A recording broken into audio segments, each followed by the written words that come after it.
नमस्कार, the world tonight में आपका स्वागत है। मैं हूं अंकित वर्मा। सबसे पहले बात मोदी के छठे विदेश दौरे की। देश के साथ विदेश नीति की पिच पर भी धुआंधार पारी खेल रहे प्रधानमंत्री नरेंद्र मोदी की आज से 10 दिनों की विदेश यात्रा शुरू हो गई है। ये मोदी का अब तक का सबसे बड़ा विदेश दौरा है। 10 दिन और 3 देशों के इस दौरे में मोदी सबसे पहले म्यांमार पहुंच चुके हैं, जहां वो पूर्वी एशिया शिखर सम्मेलन और भारत आसियान शिखर सम्मेलन में हिस्सा लेंगे। इसके बाद मोदी G20 समिट में शामिल होने के लिए ऑस्ट्रेलिया पहुंचेंगे। वहां मोदी ऑस्ट्रेलिया की संसद को भी संबोधित करेंगे। ऑस्ट्रेलिया के दौरे के बाद मोदी फिजी जाएंगे और इन 3 देशों के साथ मोदी 6 महीने में 8 देशों की यात्रा करने वाले देश के पहले पीएम बन जाएंगे।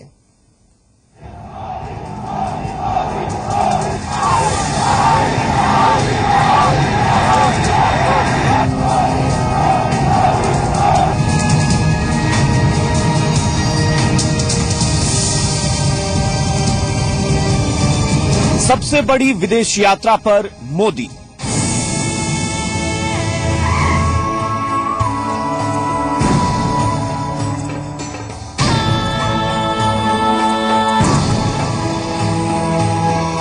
विदेश में फिर गूंजेगा मोदी मोदी।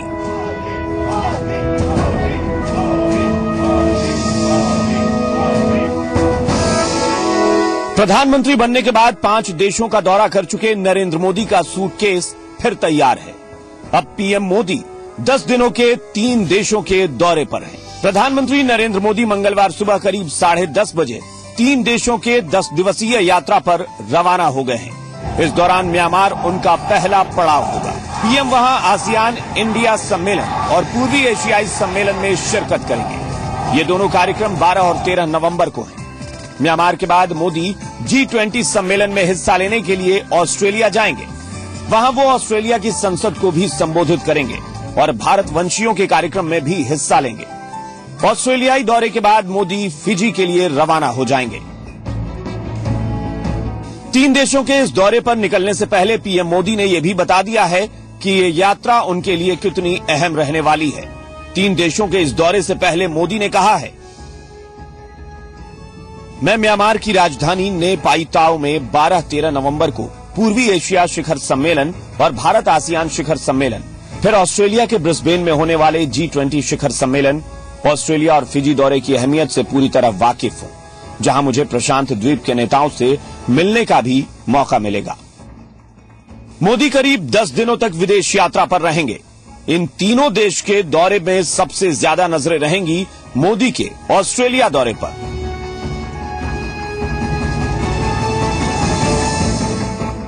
मोदी के 4 दिनों के ऑस्ट्रेलिया दौरे की शुरुआत ब्रिस्बेन में G20 के सम्मेलन में होगी।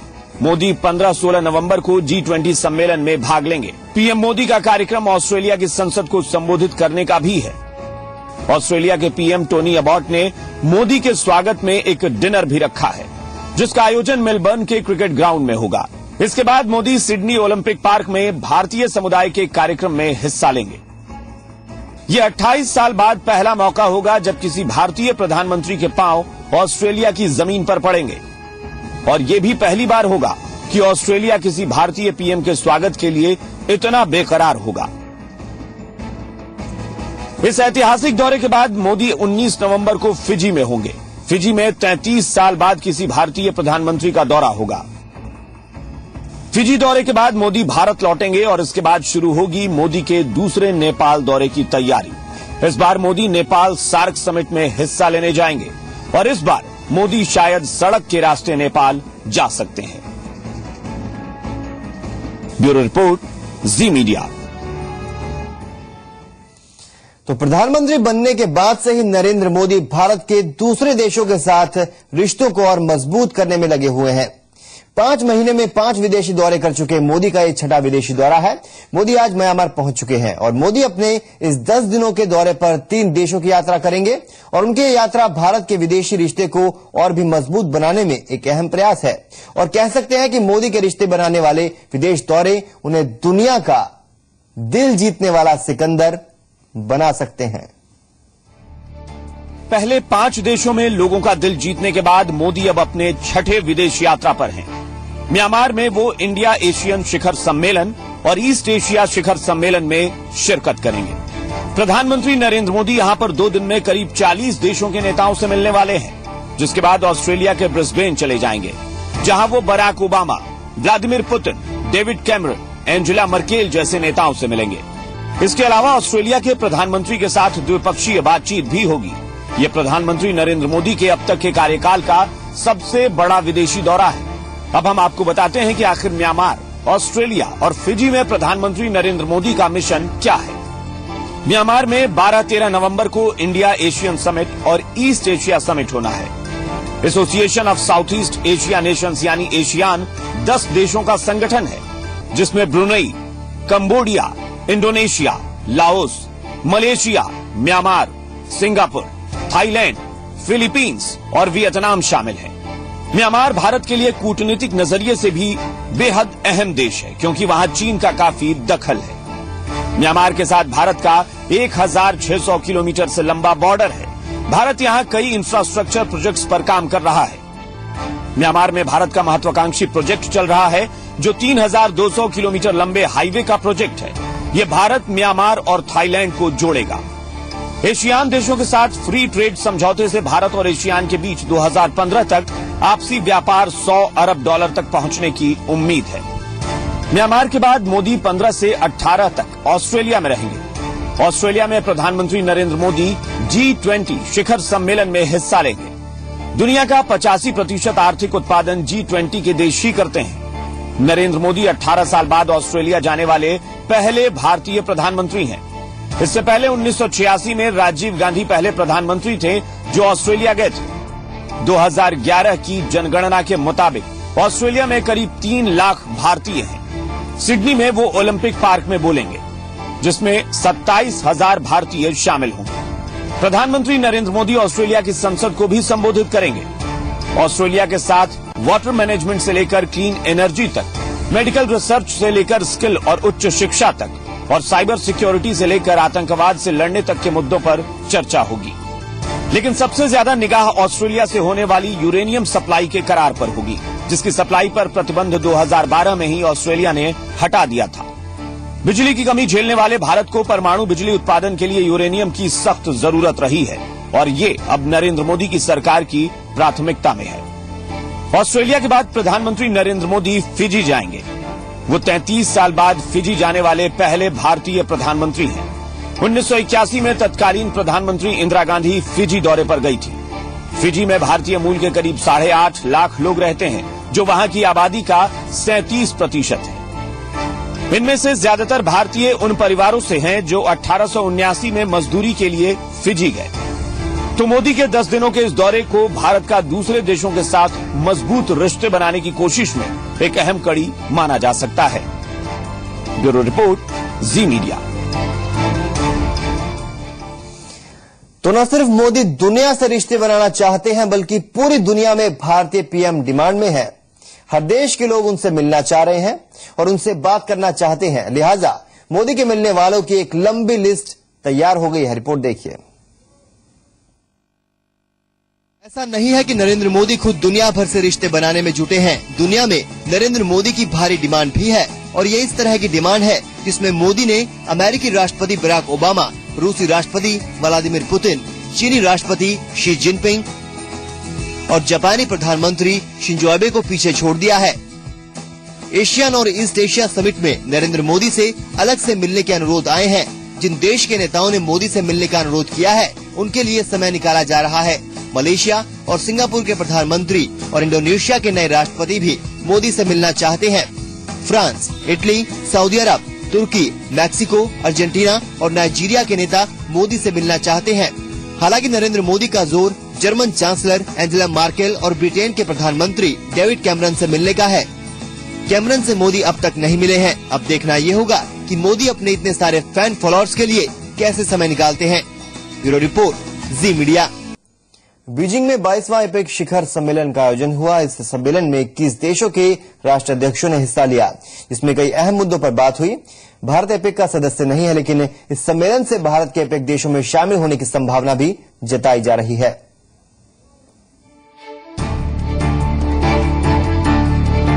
एपेक शिखर सम्मेलन आज शुरू हो गया। जिसमें अमेरिकी राष्ट्रपति बराक ओबामा समेत 21 राष्ट्राध्यक्ष हिस्सा ले रहे हैं। सम्मेलन में इस क्षेत्र के लिए मुक्त व्यापार व्यवस्था जैसे मुख्य मुद्दों पर चर्चा की जाएगी।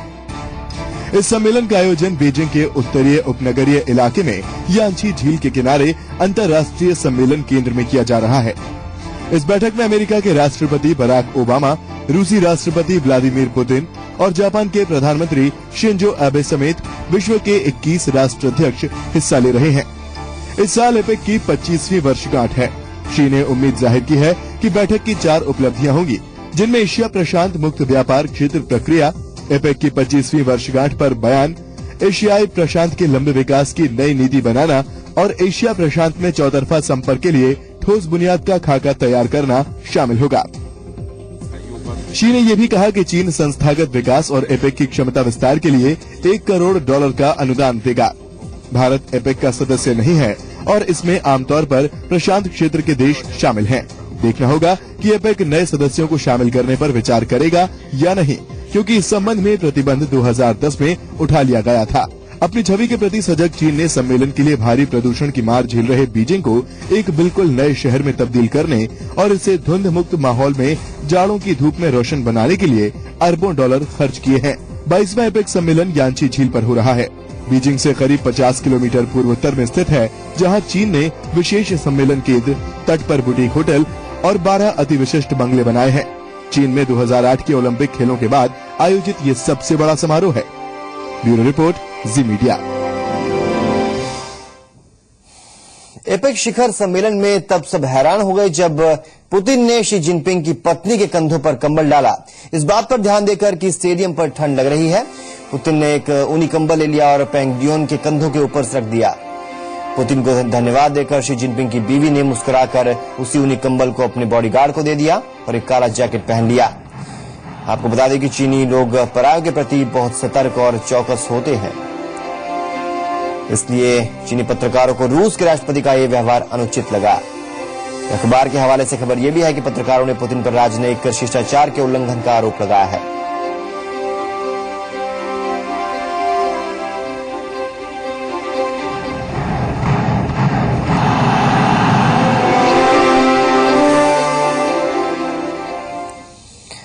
उत्तर पूर्वी नाइजीरिया के एक स्कूल की यूनिफॉर्म पहनकर आए एक आत्मघाती हमलावर ने खुद को बम से उड़ा लिया, जिससे 48 छात्रों की मौत हो गई। घटना की खबर मिलने पर सैनिक घटनास्थल पर पहुंचे, लेकिन सेना की अक्षमता से नाराज लोगों ने उन पर पथराव किया। जिंदा बचे लोगों ने बताया कि यह विस्फोट उस समय हुआ जब करीब 2000 छात्र सोमवार सुबह राजकीय प्रौद्योगिकी विज्ञान कॉलेज में जमा हुए थे। आपको बता दें कि एक आत्मघाती हमलावर ने पिछले हफ्ते योबे प्रांत की राजधानी पोतिसकम में भी 30 लोगों की हत्या कर दी थी।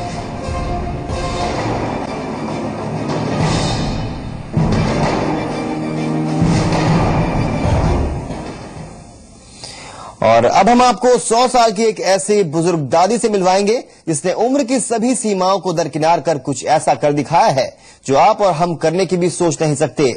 देखिए इस बुजुर्ग दादी का कारनामा।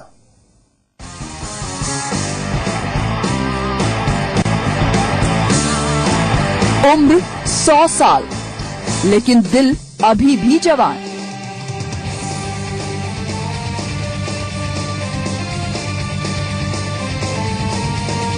इस बुजुर्ग महिला को देखिए, चेहरे पर झुर्रियां, कंधे झुके हुए, शरीर एकदम ढीला।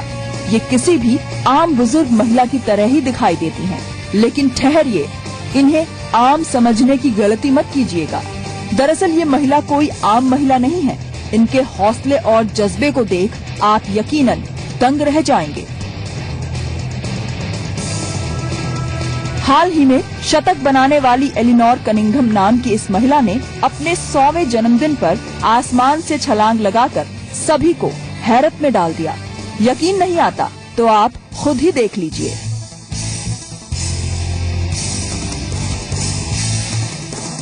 न्यूयॉर्क की रहने वाली एलिनोर की ये अब तक की तीसरी छलांग है। कनिंघम अपनी पोती के साथ मध्य न्यूयॉर्क के स्कोहार में रहती हैं। एलिनोर कनिंघम अपने इरादों की इतनी पक्की हैं, ये इस बात से ही पता चल जाता है कि 90 साल की उम्र में उन्होंने पहली बार स्काई डाइव किया। 50 साल की उम्र में स्कीइंग शुरू की और 70 साल की उम्र में गोल्फ खेलना शुरू किया। एलिनोर के इस जज्बे को देखकर हर कोई दंग रह गया। एलिनोर के डॉक्टर को भी उनके बुलंद इरादों के सामने घुटने टेकने पड़े और उन्हें छलांग लगाने की इजाजत देनी पड़ी। खास बात तो ये है कि इस उम्र में भी ऐसे खेल खेलने के लिए वो पूरी तरह से स्वस्थ हैं। छलांग से पहले कनिंघम ने अपने परिवार की एक 7 महीने की बच्ची को चूमा और फिर शनिवार को गांजवूट में सारागोटा स्काई डाइविंग से छलांग लगाई। एलिनोर के नाम एक और कीर्तिमान जुड़ गया है। उन्होंने अमेरिका के पूर्व राष्ट्रपति जॉर्ज H.W. बुश के रिकॉर्ड को तोड़ दिया है। बुश ने अपने 90वें जन्मदिन पर स्काई डाइविंग की थी। ब्यूरो रिपोर्ट, जी मीडिया। अगर आपने कभी 50 मंजिल की इमारत से झांककर नीचे देखा होगा तो एक पल के लिए आपको भी चक्कर आ गया होगा। लेकिन दुनिया में एक शख्स ऐसा भी है जिसने 50 मंजिल की ऊंचाई पर आंखों में पट्टी बांधकर रस्सी पर एक खतरनाक परीक्षा को पार किया। इस शख्स का नाम निक वॉलेंडा है। अमेरिका के निक को लोग द किंग ऑफ वायर के नाम से भी जानते हैं। रिपोर्ट देखिए।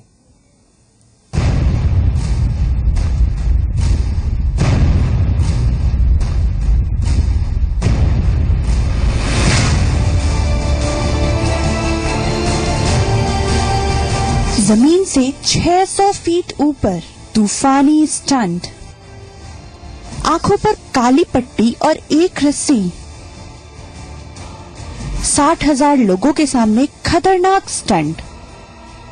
आंखों पर काली पट्टी बांधकर 50 मंजिल की ऊंचाई से मौत को मात देने वाला कारनामा किया निक वॉलेंडा ने।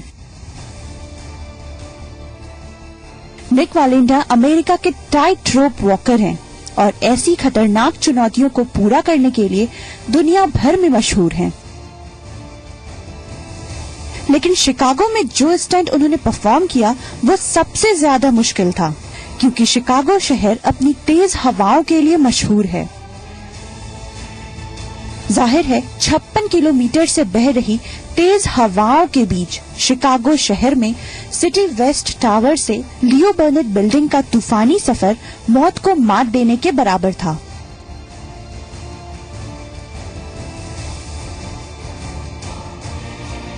वो भी तब जब निक ने अपनी आंखों पर काली पट्टी बांध रखी थी। निक के इस खतरनाक शो का लाइव टेलीकास्ट दुनिया के 22 देशों में किया गया था। इस स्टंट को देखने के लिए दोनों ओर सड़क पर 60,000 से ज्यादा लोगों की भीड़ लगी हुई थी। 77 सेकेंड तक निक इस रस्सी पर चलते रहे और जब तक उन्होंने दूसरे स्काई क्रैपर को नहीं छू लिया तब तक वहां मौजूद हर आदमी की सांस अटकी रही।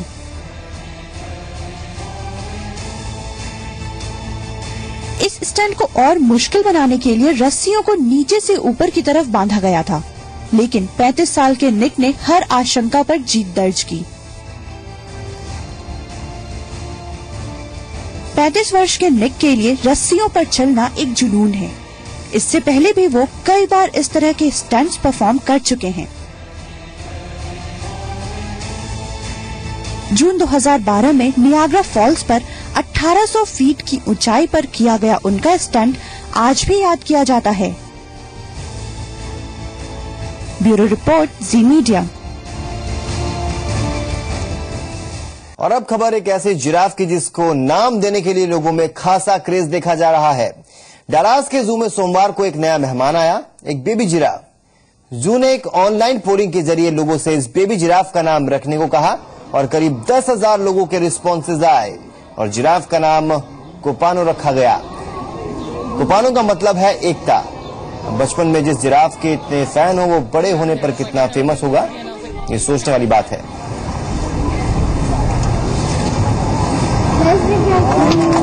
कोपानो रखा गया इस बेबी जिराफ का नाम। करीब 10,000 लोगों ने बताया कि क्या नाम रखा जाए और उन 10,000 नामों में से इस बेबी जिराफ का नाम रखा गया कोपानो।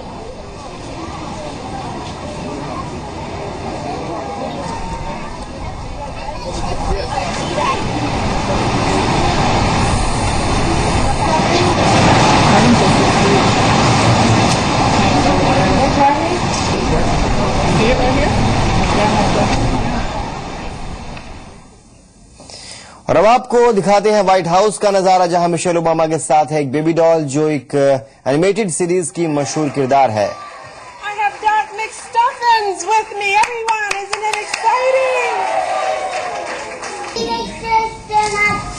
She makes sure they're not sick. That's so good. Yeah. She knows that you guys are heroes just like she's a hero. All right? And I want you guys... And look who I have with me. I have Doc McStuffins with me, everyone. Isn't it exciting? She makes sure they're not sick. That's so good. Yeah. She knows that you guys... आगे बढ़ते हैं, अब आपको दिखाते हैं झलक उस अनोखे फेस्ट की जहां हर तरफ सिर्फ और सिर्फ खूबसूरत डांस हो रहा है।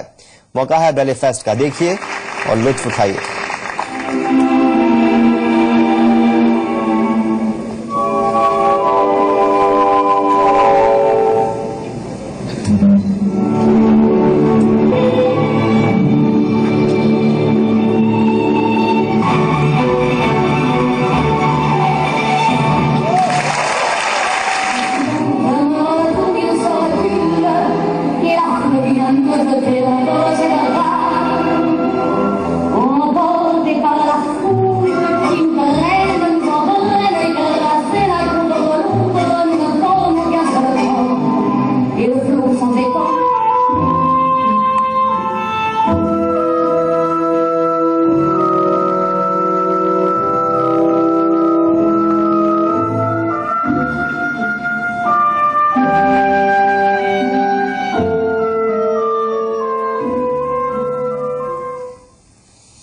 तो दी वर्ल्ड टुनाइट में आज के लिए इतना ही। मुझे और मेरी टीम को दीजिए इजाजत। नमस्कार।